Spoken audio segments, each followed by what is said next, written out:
Welcome back, everybody. Today we'll be discussing whether you should sell or hold the Kobe 5 Protro Year of the Mamba Eggplant. The Kobe 5 Protro Year of the Mamba Eggplant releases tomorrow, January 9th, and there's going to be another pair dropping on the 16th, so make sure you subscribe for information on that too. And remember, for free guides and alerts on shock drops, join the free group linked in the description below. These retail for $190. In order to determine if the Kobe 5 Protro Year of the Mamba Eggplant will be a fruitful hold, we will be covering an estimated range of what the sneaker will settle at after the drop, and also when shipments come in, basically all the pairs going in circulation, whether they're expected to increase post-drop or even continue to decrease, along with how much specifically over specific periods of time, and finally what type of margin are we looking at for these in terms of holding. Not the retail to resale initial margin, but rather the holding margin over X period of time. Basically, even if they do go up, are they going to be worth your time? Kicking it off, let's discuss the estimated range that these should be settling at. Stock on these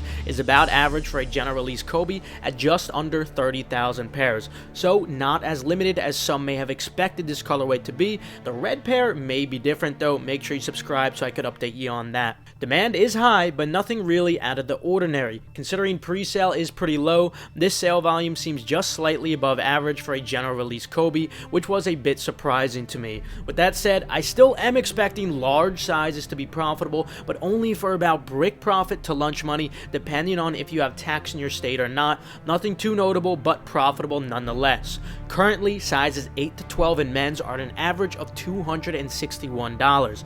Now, after the drop, we often see a positive impulsivity effect where prices may jump 5 to 10% on many sneakers. When it comes to these, I am expecting a positive impulsivity effect, but not more than the typical amount. I think this is definitely one of the better and more important Kobe colorways, and a lot of people will realize that after the drop. Hence, I'd only expect around a 5% increase post-drop. This would hypothetically leave the average for sizes 8 to 12 at now $274, with larger sizes seeing most of the increase, of course. Now, let's discuss what price will look like once shipments go out in the 2 to 3 week range. During this period, the overwhelming majority of pairs will all be in circulation. Normally, we see a 10% decrease in the value on most general releases. Nothing unusual with these. I'd still expect that same 10% decrease. This would hypothetically leave prices at $246 on average, so you really want to be focusing on the large sizes only for that upper end of the average, because otherwise after tax and fees you'll just be breaking even or losing on some sizes depending on how small they are after the shipments come in. Now that the average price range at those points in time are evident, let's discuss whether they're expected to increase from the post-shipment prices or even continue to decrease. Kobe's in general tend to be one of the sneakers that tend to appreciate quite well over time. Not all colorways do, but majority do, and I don't think this colorway is an exception. I could see the Year of the Mamba in both purple and red being important collectibles long term.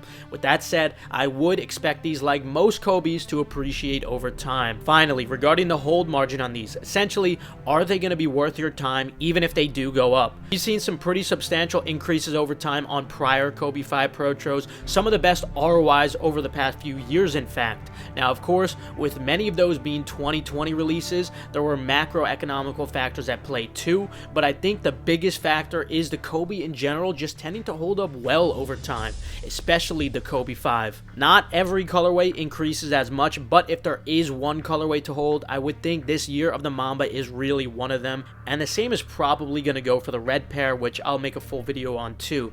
To achieve a hypothetical 30% ROI from their low, these would need to get to $320, and I think that's pretty possible one day in the future based on how high the other Kobe 5 Protros have gotten. And even lower than a 30% ROI is still a good hold. Kobe's in general just tend to be pretty reliable holds, it seems, and I think these Year of the Mamba colorways in particular are really good. Hence, I'd rate these above average at 7.5 out of 10, a really solid hold overall, with bigger sizes being the best.